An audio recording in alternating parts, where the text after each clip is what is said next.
और ये भी कहा गया कि चर्चा हो, समस्या जानी जाए और समस्या का हल निकाला जाए। तो इसलिए आज की जितनी चीजें आपने रखी, चाहे वो तालीम से जुड़ी हो, चाहे वो रोजगार से जुड़ी हो, चाहे वो धार्मिक आजादी से जुड़ी, उन सब चीजों को नोट किया गया। उनको हम लोग आने वाले चुनाव में अपने मैनिफेस्टो में लेकर आएंगे, इस बात का मैं आपको वादा दे रहा हूं। इसीलिए उन समस्याओं को सुना गया है और उन पर लगातार चर्चा होगी और उनको किस तरह से हल किया जाए, क्योंकि जानबूझ के तो नहीं कि बस कह दिया और हल हो गया, ऐसा नहीं हो सकता। तो प्यारे साथियों, मुझसे पहले अपने हमारे बड़े शानदार लीडरों को सुना, मैं भी उनको सुनना चाहता था, समय कमी थी और मैं समझ रहा था कि वो बोल तो रहे थे लेकिन कहीं ना कहीं समय उनके आगे आ रहा है। लेकिन चिंता मत करो, अगली बार आधे आधे करके बुलाएंगे और आपका समय बढ़ाएंगे, सबको नहीं बुलाएंगे, आप चिंता मत करो, क्योंकि लड़ाई तो लड़नी है ना।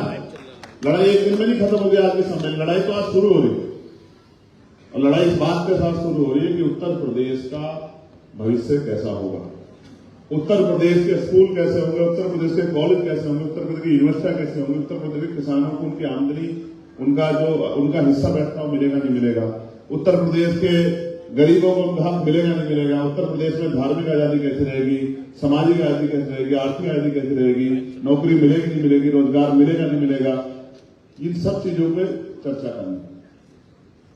तो मैं आपको आजाद समाज पार्टी के विषय में बताता हूं। हम कोई काम छुपा के नहीं करते हैं, जो काम करते हैं वो खुलेआम करते हैं, सबकी नजरों में करते हैं। और आज मैं लखनऊ से कह रहा हूं, आजाद समाज पार्टी का संविधान आपको मिल जाएगा गूगल पे, किसी से ना पूछो ना किसी की मानो, संविधान पढ़ो और देखो कि आजाद समाज पार्टी ने काशीराम साहब के उस फॉर्मूले को पक्का किया है कि जिसकी इतनी संख्या भारी उसकी उतनी हिस्सेदार। ये हवाई बात नहीं है, संविधान में लिखा है कि जिसकी जितनी संख्या है उसको संवैधानिक पदों पे टिकटों में बराबर की हिस्सेदारी मिलेगी। ये बात हमने अपने संविधान में लिखी है, ये कोई ऐसा नहीं है कि हवा में, क्योंकि इसके मेरे ये कार्यक्रम खत्म होने के बाद बहुत तकलीफ होगी लोगों को और इधर उधर की बातें चलाई जाएंगी। तो मैं उनको अभी कहना चाहता हूं कि गूगल पे संविधान है, ये कॉन्स्टिट्यूशनली है और कॉन्स्टिट्यूशन है आजाद समाज पार्टी, उसको पढ़ लो तो आपको पता लग जाएगा। हो सकता है कई पार्टी अपने कॉन्स्टिट्यूशन में संशोधन कर ले, देना दीवाना तो पता लग जाता है, जब मौका मिलता तभी पता लग जाता कौन कितना क्या कर सकता है। मैं आपको कुछ तारीखें बताता हूं। हमारी पार्टी का संगठन, उसकी कोर कमेटी में हमने बैकवर्ड को, मुस्लिम समाज के लोगों को, शेड्यूल कास्ट के लोगों को बराबर की भागीदारी दी है। कम ज्यादा तो हो सकती है लेकिन कम नहीं, ज्यादा हो सकती है लेकिन कम नहीं। एक बात, हमने अपने कॉन्स्टिट्यूशन में जिसकी आबादी 20% है उसको 19% का हक नहीं दिया, उसको 20 की जगह 21 का तो दिया होगा। आप संविधान पढ़ के देखोगे तो आपको पता लग जाएगा। हमने चाहे जिला पंचायत के टिकट दिए हो या विधानसभा चुनाव के टिकट दिए हो, हमने जिसकी इतनी संख्या थी उसी आधार पर टिकट दिए। हमने शेड्यूल कास्ट की भी अन्य जातियों को टिकट दिए। जो लोग कहते हैं कि शेड्यूल कास्ट की अन्य जातियों को टिकट नहीं मिलता, हमने मुस्लिम भाइयों को भी बराबर के टिकट दिया। हमने संगठनात्मक उसमें उत्तर प्रदेश में हो या देश का कोई और स्ट्रक्चर हो, हमने उसमें भी अपनी तरफ से, जैसे बिहार का चुनाव और जोहर आजाद साहब हमारे वहां प्रदेश अध्यक्ष, उन्हीं के नेतृत्व में चुनाव लड़ा जाता है। उनके बिना, उनकी मर्जी के बिना या उनकी जानकारी के बिना कोई काम नहीं होता। जोहर आजाद साहब इस मंच पर बैठे हैं, वो बता सकते। उससे पहले झारखंड का चुनाव हुआ है, काशिफ रजा साहब वहां प्रदेश अध्यक्ष है, काशिफ रजा साहब यहां बैठे, पूरा चुनाव उनके नेतृत्व में लड़ा है। कितनी सीटों पर लड़ा जाएगा, कौन कौन प्रत्याशी होंगे, किसी ने कोई हस्तक्षेप नहीं किया। राष्ट्रीय कमेटी को जो उन्होंने अपना रिकमेंडेशन भेजा उसी को राष्ट्रीय कमेटी ने माना। ये दोनों लोग यहां बैठे हैं, इस बात की गवाही। तीसरे इम्तियाज साहब बैठे हैं, वो बंगाल के प्रभारी है, वहां संगठन किस तरह डेवलप होगा, किस तरह काम करना है, इम्तियाज साहब में बैठे, उनके काम में कोई वो नहीं करता, वो राष्ट्रीय कमेटी सलाह करते हैं, काम अपने आप करते हैं और पूरा काम वहां लगातार चल रहा है। ये बात मैंने आपको इसलिए बताई। अब सुल्तान साहब बैठे हमारे छोटे भाई, वो युवा के प्रदेश अध्यक्ष हैं। हालांकि मेरी नजरों में उनके संघर्ष से उनका कद बहुत बड़ा है। उनको युवा की जिम्मेदारी दी है और वो उनको पूरी छूट दी है कि जहां भी गरीबों पे, किसानों पे, दलितों पे, पिछड़ों पे, मुसलमानों पे जुल्म हो, आप जाके हक की आवाज उठाओ और चिंता मत करना, पूरी पार्टी आपके साथ खड़ी। ये हमने अपनी पार्टी का स्ट्रक्चर बनाया। इसमें हमने अभी तो एक सम्मेलन हुआ है, अभी तो चिंता मत करो, पिछड़े वर्ग का भी सम्मेलन होगा, आप देखते जाओ। अभी तो दलित समाज के अन्य जातियों का भी सम्मेलन होगा, अभी तो शुरू किया है। अभी तो पिछली बार उत्तर प्रदेश में आए थे, तारीख थी 1 जून, और दिन था अर्जक संघ की स्थापना दिवस का।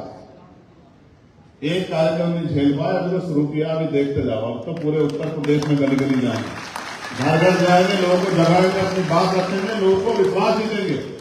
नगीना के लोग यहाँ बैठे हैं, मैं दिल से धन्यवाद करूंगा नगीना के लोगों का, लेकिन नगीना के लोग यहाँ बैठे हैं, गवाही दे सकते हैं कि हमारी लोकसभा में किसी गरीब पर जुल्म करने की हिम्मत किसी शासन प्रशासन के अधिकारियों में नहीं है। इस बात की गवाही नगीना के लोग दे सकते हैं। और नगीना के जो भी मसला होते हैं, जो भी मामले होते हैं, जो भी परेशानी आती है, जितने भी चाहे कितने बड़े अधिकारी जुड़े हो, सब मामलों को हम लोग बैठ के 4-4, 5-5 दिन बैठ के उसको संभालने का काम करते हैं, उसमें न्याय दिलाने का काम करते हैं। ये भी किसी छिपावा नहीं। हमने अपने संगठन में नीचे से लेकर आज तो हमने सिर्फ जिले से कुछ पदाधिकारियों को बुलाया जो संगठन में दायित्व पे है। उनको इसलिए बताया कि उनको बुलाया कि उनको पता लगे कि उनका संगठन कितनी तेजी से काम कर रहा है, क्या काम कर रहा है। इसलिए ये जो हमला संविधान पे अभी सरकार ने किया था, उसके खिलाफ ये चर्चा थी जो संवाद के रूप में बदली, और अभी संवाद हुआ है, अभी संघर्ष होगा। क्या होगा? जोर से बताओ। मेरी अकेले की आवाज मुझे ज्यादा। अनस भाई क्या होगा बताओ, भाई क्या होगा बताओ। अभी तो संघर्ष होगा। ये आजाद भारत है, ये गुलाम भारत नहीं। आजाद भारत में लोकतांत्रिक व्यवस्था संविधान है। गुलाम भारत में राजतंत्र था, रानी के पेट से राजा पैदा होता था और चुनाव नहीं होते थे। राजा के परिवार में जो व्यक्ति पैदा होता था वही दूसरा राजा बनेगा, यही तय होता। लेकिन तकलीफ के साथ कहना पड़ रहा है कि आज भी बहुत बड़ी आबादी राजतंत्र की तरह ही जी रही। कुछ उनमें से ऐसे हैं जो अपने आप को मालिक समझते हैं, कुछ लोग ऐसे हैं जो अपने आप को गुलाम समझते हैं। वो गुलामी की बेड़ियां नहीं काट पाते। राजतंत्र में लाठी, तलवारें, भाले, बंदूकें, तोपें चलती थी, हजारों लोगों की जान जाती थी।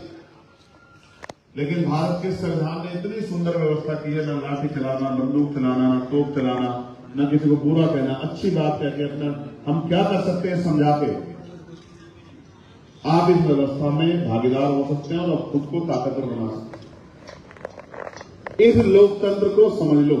इस लोकतंत्र का फॉर्मूला ये है, जनता द्वारा जनता का शासन, यानी कि जिनका वोट होगा उनका राज है। और उत्तर प्रदेश देश इस बात का गवाह है, और बिहार में जातिगत गणना हुई थी, आप आंकड़े पता कर लो कि जिनका वोट है उनका राज नहीं।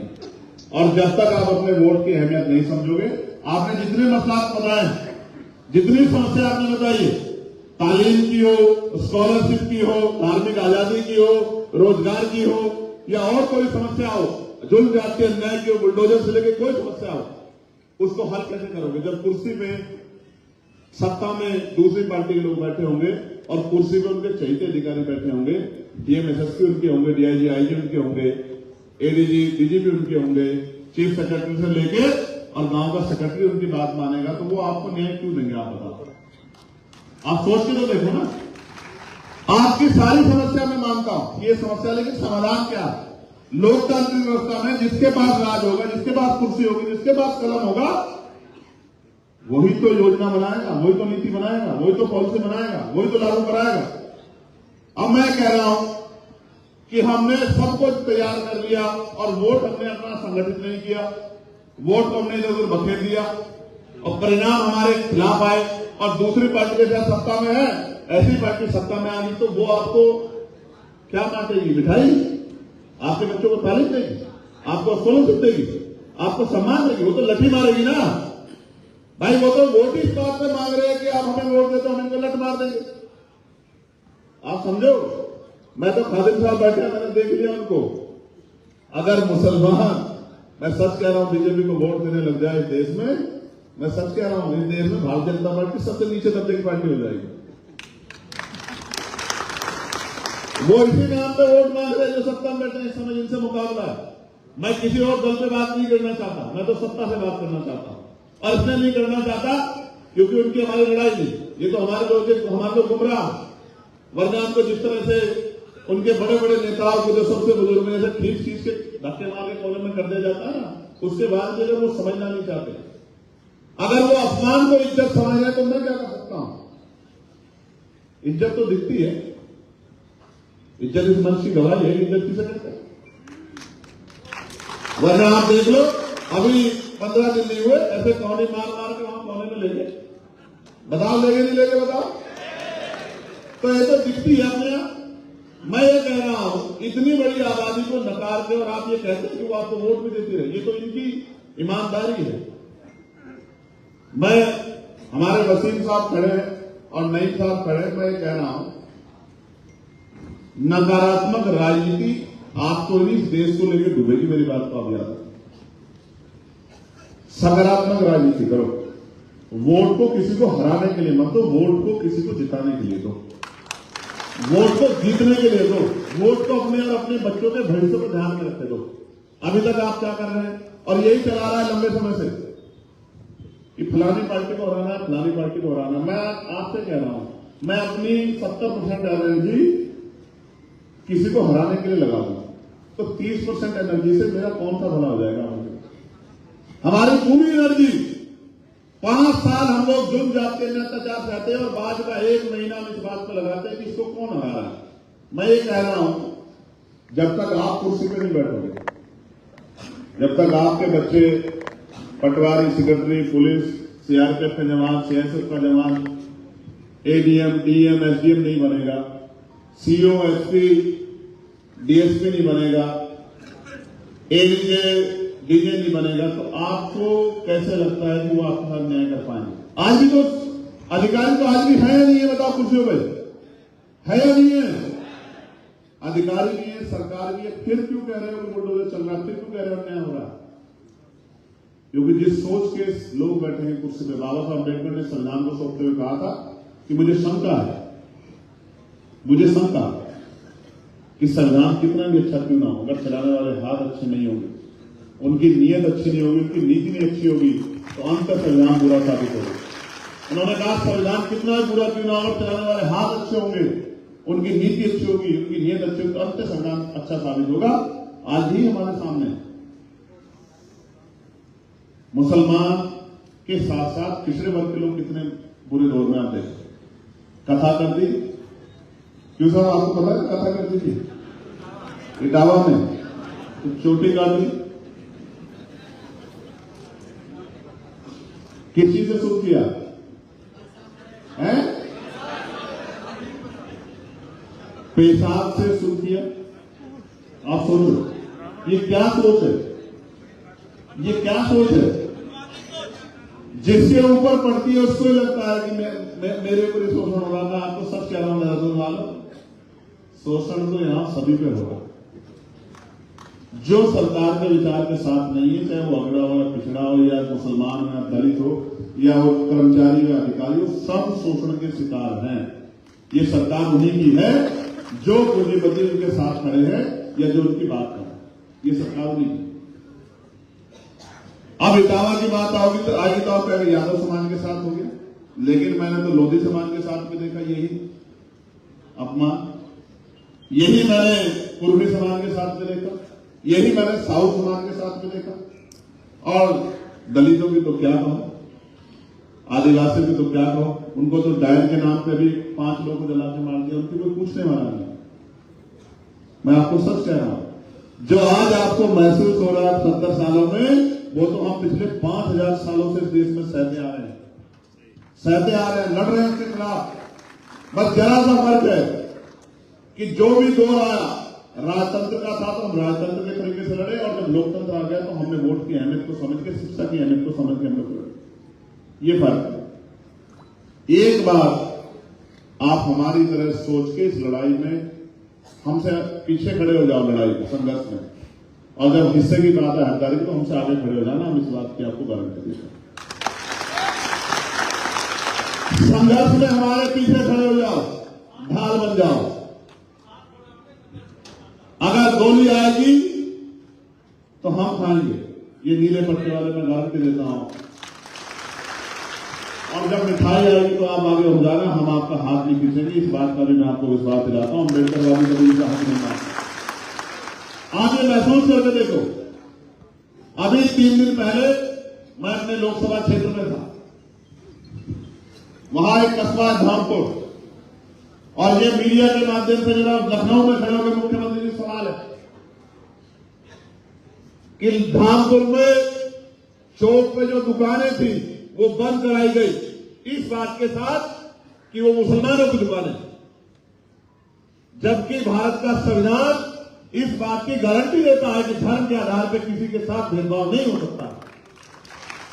आर्टिकल 14-15 इस बात की गवाही देते हैं, इस बात की गारंटी देते हैं, लेकिन वो दुकानें बंद कराई गई, और उसकी नहीं, उस पूरे पश्चिम की दुकानें बंद कराई गई।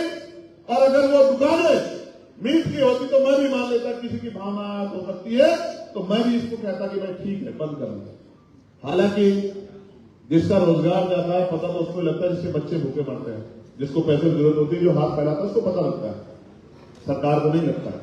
लेकिन वो दुकानें चाय की थी, वो दुकानें नाई की थी, वो दुकानें छोटे मोटे कारोबार की थी, और उनको इसलिए कह के बंद किया गया कि भाई माहौल खराब है, हालात अच्छे नहीं है, आप तो मुसलमान हो। मुजफ्फरनगर में तो एक हिंदू ही था, उसकी दुकान पे प्याज मिल गया, उसकी दुकान तोड़ दी गई। हमें आपकी परवाह है।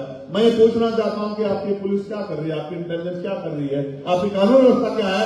अगर आप लोगों की दुकानों की रक्षा नहीं करते, लोगों के कारोबार की रक्षा नहीं करते, तो कुर्सी से क्यों चिपक के बैठे हो? कुर्सी छोड़ के नहीं देते मुख्यमंत्री। अगर आप लोगों के कारोबार की रक्षा नहीं कर सकते, आप संविधान की रक्षा नहीं कर सकते हो, आप न्यायपालिका की रक्षा नहीं कर सकते, आप एक काम तो कर सकते हो कि अगर कोई हक की लड़ाई लड़ने आए तो कुछ लोग जाके पूरे आंदोलन को नाकामयाब कर दे, तो आप उन पर लाठी तो चला सकते हैं, उनके गरीब बच्चों में कान पकड़वाकर उनको जेल तो भिजवा सकते हैं। ये बात हम भूलेंगे नहीं, लखनऊ में खड़ा होकर कह रहा हूं मुख्यमंत्री जी, यह न्याय बात का हम भूलेंगे नहीं। इस बात को आप याद रखना, हमारे बच्चों के पीछे पड़ी एक लाठी हमें याद है, वो जख्म आपने उन बच्चों को नहीं दिए, वो जख्म आजाद समाज पार्टी को दिए, अम्बेडकर वादियों को दिए हैं, वो जख्म आपने चंद्रशेखर आजाद को दिए हैं। इन जख्मों का आपसे हिसाब होगा, मेरी बात को आप याद रखना। जिस बात को मैं किसी भी बात को नहीं मानता, जिस बात को संविधान नहीं मानता, मैं उस बात को मानता हूं जिस बात को संविधान मानता है। और बाबा साहब अम्बेडकर का संविधान, जो बाबा साहब अम्बेडकर का संविधान है, वो इस बात की गारंटी देता है कि जाति धर्म के आधार पर किसी के साथ भेदभाव नहीं किया जा सकता। आप बताओ, जिस आदमी को मुकदमा लिख दिया गया, क्या वो दोषी साबित हो गया? क्या मीडिया के लोग क्या बैठे? दोषी कब साबित होता है? जब कोर्ट उसको सजा करती है, तब वो दोषी होता है, उससे पहले वो आरोपी होता है। पुलिस के क्या हाल है कानपुर में? नहीं देखा आपने? पढ़ा नहीं क्या अखबार आपने कि कानपुर में पुलिस के दरोगा जी ही व्यापारियों का अपहरण करके रंगदारी मांग रहे थे? आपने नहीं देखा? ये कानपुर का मामला है, पुराना मामला नहीं, कल का मामला है। मैंने अखबार में पढ़ा, मैंने टीवी की न्यूज में देखा, उस पर देखा, एक्स पे। पुलिस ने व्यापारी को उठाया, उसको कमरे में जाकर पिता से रंगदारी मांगा, अपहरण किया। हालांकि इस प्रदेश में पुलिस का मुझसे बड़ा हिमायती नहीं हो सकता। अगर पुलिस के लिए, पीआरडी के जवानों के लिए, आशा आंगनबाड़ी बहनों के लिए, भोजन माताओं के लिए, ग्राम पंचायत सेवकों के लिए, पंचायत सहायकों के लिए अगर किसने आवाज उठाई, होमगार्डों के लिए किसने आवाज उठाई है, उनको न्याय दिलाने की बात किसने की? जो किसने नहीं की, वो चंद्रशेखर आजाद ने की। इसमें भी कोई बुराई नहीं। मगर मैं आपसे पूछना चाहता हूं कि जब तक, देखो, कई बार निर्दोष लोग भी सत्ता की सूली पे चढ़ते हैं, उनको कान पकड़वा के आपने क्या बताया हम कि आप अगर सत्ता में है तो दलितों के बच्चों के कान पकड़वा सकते हैं, उनको अपमानित कर सकते हैं? इसका अधिकार आपको किसने दिया? आपने बुलडोजर चलाया, सुप्रीम कोर्ट ने आपके बुलडोजर पर रोक लगाई कि आप कौन है बुलडोजर चलाने वाले? ये कोर्ट का अधिकार है। आप कोर्ट से बड़े हो गए क्या? आपने नेम प्लेट लिखवाई, सुप्रीम कोर्ट ने आप पे डंडा चलाया, आपको रोका कि आप नेम प्लेट नहीं लगा सकते। लेकिन आप जानते हो, अगर आप ये नहीं करोगे तो जिस तरह से स्कूल आप बंद कर रहे हो मर्ज करने के नाम पे, गरीबों के बच्चों का पढ़ने का अधिकार छीन रही है, मामले कैसे छिपेंगे? जो आप अन्याय कर रहे हैं। इसलिए आप इन मामलों को बड़ा बड़ा करके दोहराते रहते हो और बार बार इस तरह की चीजें करते रहते हो। मैं बहुत जिम्मेदारी से कह रहा हूं, मेरा दिल इस बात की गवाही है कि उन बच्चों के साथ जो नाइंसाफी हुई है, मैं उनको मरते दम तक नहीं बोलूंगा। इस बात की मैं इलाहाबाद की इस बात की गारंटी आपको देता हूं। वो कौन थे बच्चे? वो बच्चे थे जो चाहते थे कि मैं उस परिवार से मिलने के लिए आ जाऊं। वो आराम से खड़े होकर मेरा इंतजार कर रहे थे। आपके सत्ता पोषित गुंडों ने उनके ऊपर पत्थर चलाया, उनको पुलिस के द्वारा पीटा गया, और आप समझते हो कि आप पत्थर चलाओ और वो आप पुलिस के डंडों पर पीटे, वो पीटते रहे आप पे। एक झूठी खबर ने कि चंद्रशेखर आज गिरफ्तार कर लिया गया, उनके मन में आक्रोश पैदा कर दिया। लेकिन ये आक्रोश तो मैंने आगरा में भी देखा, जब एक दलित सांसद के घर पे एक सेना कर्मी थी, उन पे क्यों नहीं चले पत्थर, उन पे क्यों नहीं चले डंडे? क्या हम नहीं जानते हैं कि क्या हो रहा है उत्तर प्रदेश में? और ये तो तब है जब वहीं 2 किलोमीटर मुख्यमंत्री जी मौजूद थे। हमें पता है कि देश में दलित पिछड़ा होने की कीमत हमें चुकानी पड़ेगी, और वही कीमत आज मुसलमानों को चुकानी पड़ेगी। मुझसे क्या सुनना चाहता मैं बताता हूं आपको। मुसलमानों को शूद्र बनाने का प्रयास किया जाए कि भाई ये भी शूद्र बन जाए, इनकी धार्मिक आस्था का कोई मतलब नहीं, इनके कारोबार का कोई मतलब नहीं, इनके एजुकेशन का कोई मतलब नहीं, वो आपको खींच के लाके हमारे बराबर में खड़ा कर रहे हैं। मैं आपको कह रहा हूं, एक बार आप हमें अपना मान के हमारे साथ खड़े तो हो जाओ, फिर आप देखना कि आपकी राह के सारे कांटे खत्म हो जाए। मैं तो धन्यवाद देता हूं। मैं अकेला ऐसा शख्स हूं जिसको कहने में कोई प्रयोजन नहीं कि मुस्लिम भाइयों ने नगीना में मेरा बहुत साथ दिया, मुझे वोट दिया, मुझे नोट दिया, मेरी मदद की। और ऐसे बहुत सारे लोग हैं जो पत्रकार साथियों को सुनना चाहिए। लोकतंत्र में जनता मालिक होती है, इनका कर्ज है मेरे ऊपर नगीना के लोगों का। और मैं जब तक जीऊंगा, जीवन के आखिरी क्षण तक, जब तक मेरे शरीर में लहू का आखिरी कदम रहेगा, मैं इस कर्ज को उतारता रहूंगा। इस बात का मैं आपको बता दूंगा।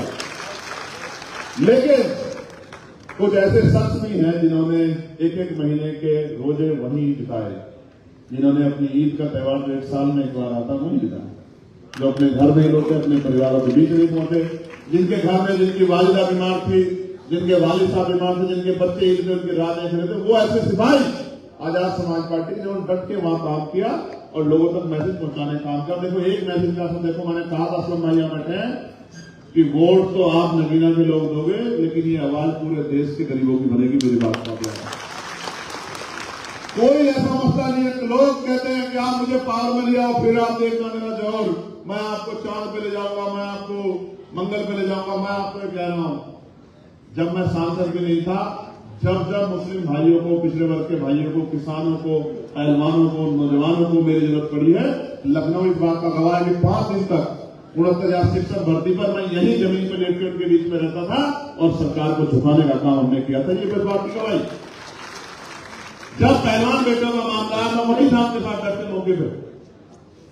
जब एनआरसी का मामला आया, मैं फिर कहूंगा, लोग कहते हैं आप मुझे वोट दो तो मैं आपकी लड़ाई लड़ूंगा। कभी मैंने वोट की लड़ाई लड़ी नहीं लड़ी वोट की लड़ाई। एनआरसी का मामला आया, मेरे साथी यहां गवाह हैं, जब हमने बैठ के वो कार्यक्रम बनाया था, मुझे गिरफ्तार किया गया, मुझे जेल भेजा गया, मेरे ऊपर आरोप लगाया गया कि चंद्रशेखर ने भड़काऊ भाषण दिया। और जब कोर्ट ने पूछा, मुझे भी जेल भेजा गया। मैं मीडिया के साथियों को बताना चाहता हूं, आरोपी में और दोषी में फर्क होता है। मेरे ऊपर आरोप लगा, मुझे भेजा गया। जब जज साहब ने पूछा महिला व्यक्ति के, बताइए क्या भाषण दिया चंद्रशेखर ने भड़काऊ? कि साहब भाषण हमारे पास है नहीं। तो उन्होंने कहा बेवकूफ समझ रहे हो? तो उन्होंने मुझे बिल दे दी। मैं बात आपको इसलिए बता रहा हूं, अखलाक का मामला हो, पहलू का मामला हो, नजीब का मामला हो, नसीर का मामला हो, आदिल का मामला, अलीगढ़ का मामला, मेहतौर का मामला, चाहे नहाल का मामला, चाहे कर्नाटक का मामला, हिजाज का कोई एक, और ये सुल्तान साहब यहां बैठे हुए, चाहे औरंगाबाद की मस्जिद का मामला, चाहे मौलाना फिरोज का मामला हो, चाहे ये बराबर में जो बहुत चर्चित रहा, ये मुरादाबाद संभल का मामला, कोई एक ऐसा मामला आप नहीं बता सकते जहां किसी गरीब को मेरी जरूरत पड़ी हो और मैंने उससे हाथ खींच के अपनी फेर के मैं खड़ा हो गया, कोई एक नहीं बता सकते। हमारी पूरी पार्टी ऐसी सोचती है, हमारे सारे कार्यकर्ता ऐसे सोचते हैं और हम ये जानते हैं कि हमें किस तरह से मिलकर लड़ाई को आगे लड़ना। कोई एक जाति एक धर्म के लोग आंदोलन को कामयाब नहीं कर सकते, हमें सबको मिलकर लड़ाई को लड़ना। तो आपके मसला जो आपकी समस्या है वो हमारे सामने है और मैं आपको विश्वास दिलाता हूं, यहां तो आपके जैसा भोला मैंने नहीं देखा है। एक पार्टी ने आपको कहा हम आपको 18% आरक्षण देंगे और पूरे 5 साल सत्ता में रहे और 18 की जगह 18 भी नहीं थी और पूरा बीत गया सब कुछ। और फिर उसके बाद दोबारा चुनाव आया तो फिर देंगे, आइए वोट दीजिए, फिर देंगे, आइए वोट दीजिए। आज मैं इस मंच से माननीय प्रदेश अध्यक्ष जी ये घोषणा करता हूं, आजाद समाज पार्टी सरकार बनाएगी तो एक अकेला मुख्यमंत्री बनेगा, 3 मुख्यमंत्री हम लोग बनाएंगे। मुस्लिम समाज से, पिछड़े समाज से, पिछड़े समाज से, तरुण कास्ट के लोगों से हमारी पार्टी इस बात गवाही देती है कि हमारे यहाँ कोई भी राष्ट्रीय अध्यक्ष हो सकता है, हमारी पार्टी या कॉन्स्टिट्यूशन पार्टी गवाही देता है हमारे यहाँ कोई भी प्रदेश अध्यक्ष हो सकता है, हमारी पार्टी कॉन्स्टिट्यूशन पार्टी गवाही देता है हमारे यहाँ कोई भी चीफ मिनिस्टर बन सकता है, हमारी पार्टी का संविधान पार्टी गवाही देता है कि हमारी पार्टी से कोई भी प्राइम मिनिस्टर बन सकता है, कोई एक जाति धर्म का व्यक्ति नहीं बन सकता। इस बात की हमने अपने कॉन्स्टिट्यूशन में गवाही दी। मैं आपका यहां पहुंचने में बहुत धन्यवाद करूंगा। समय बहुत हो गया है, समय बहुत हो गया है।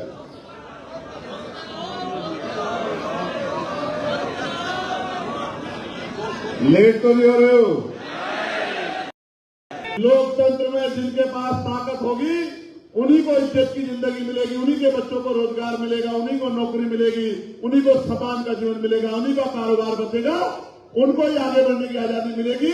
जिनके पास ताकत होगी और जिनके पास ताकत नहीं होगी वो कुचले जाएंगे। लोकतंत्र का यही निजाम है और ये यहां का नहीं पूरी दुनिया का है। आप देख लो, वो सोच की सरकारें नहीं है जो चुनाव के बाद सबको अपने प्रदेश के बासिंदे समझ के उनकी मदद करें। आज इस प्रदेश को हमारी एकता की जरूरत है। ये एक शुरुआत। आज यहां हजारों लोगों का जो सैलाब है, मैं आपसे कुछ मांगना चाहता हूं, बताओ दोगे नहीं दोगे? बताओ, नहीं दोनों हाथ वाले बताओ अगर दोगे तो। 2 बच्चे हैं जो मुझे नहीं दिख रहे जिनके हाथ नहीं उठे हुए।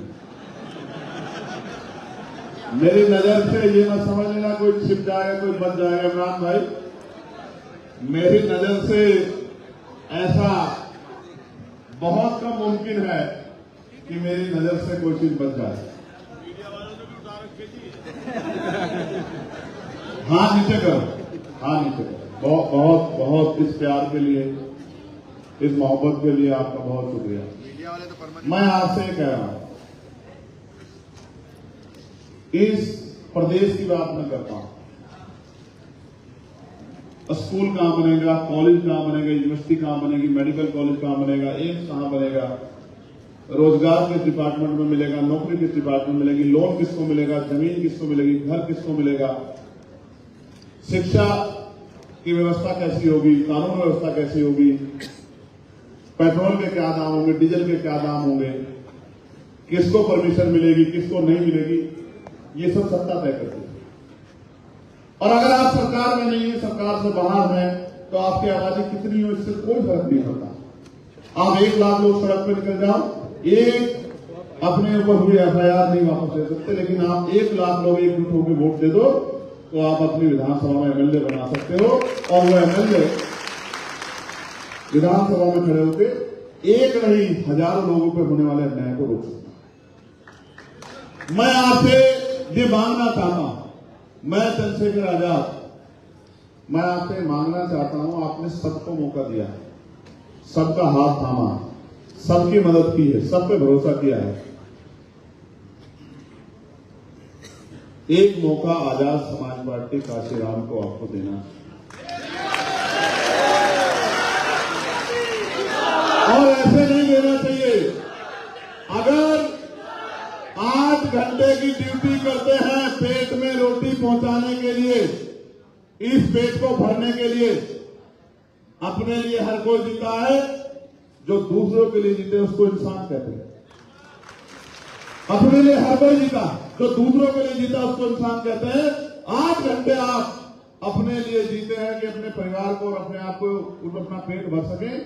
1 घंटा इस उत्तर प्रदेश को, इस देश को, इस देश के संविधान को, गरीबों पर होने वाले जुल्म को, हक अधिकारों की जो डाका पड़ रहा है, इनको रोकने के लिए भी अगर 1 घंटा आप रोज काम करें,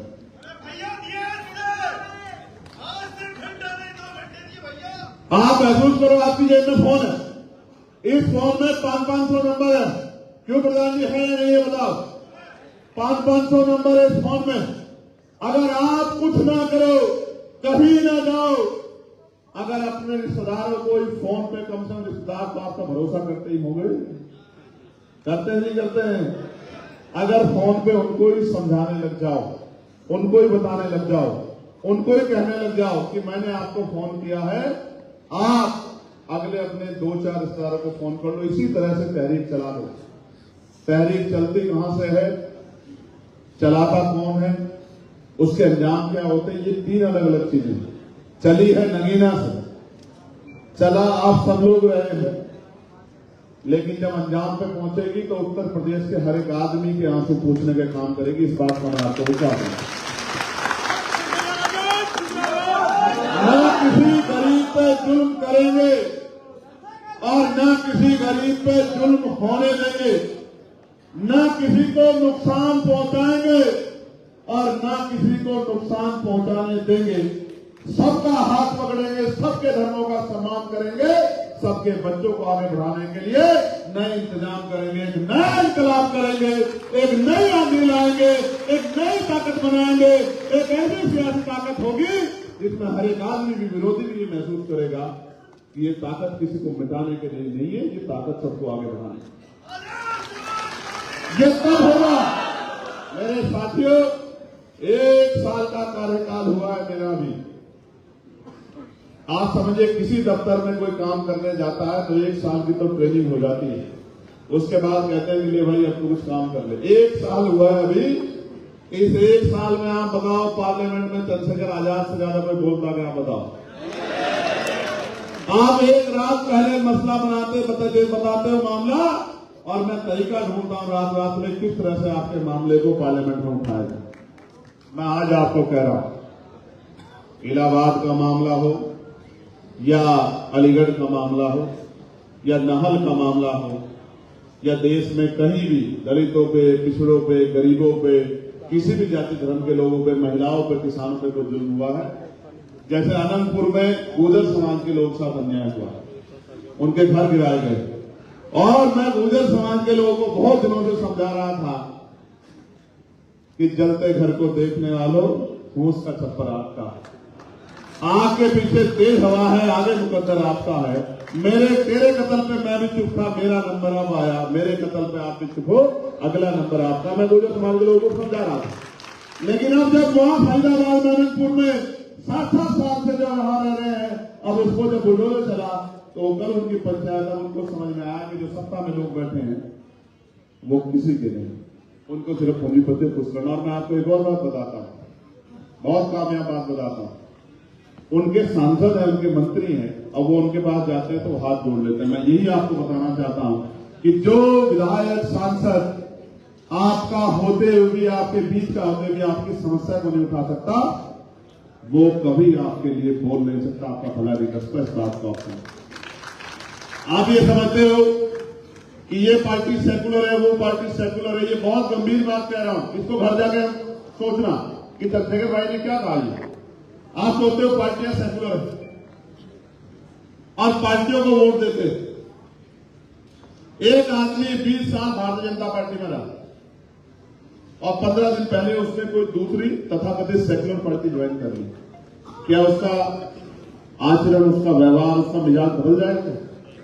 बताओ, बदल जाएगा क्या? बदल जाएगा क्या? आप समझो, इस दल से पकड़ो, उस दल में जाओ, टिकट नहीं मिला उस दल में जाओ, टिकट नहीं मिला उस दल में जाओ, और वोट लो, और वोट लेके और जब जुल्म हो के परेशानियों को चुप हो जाओ।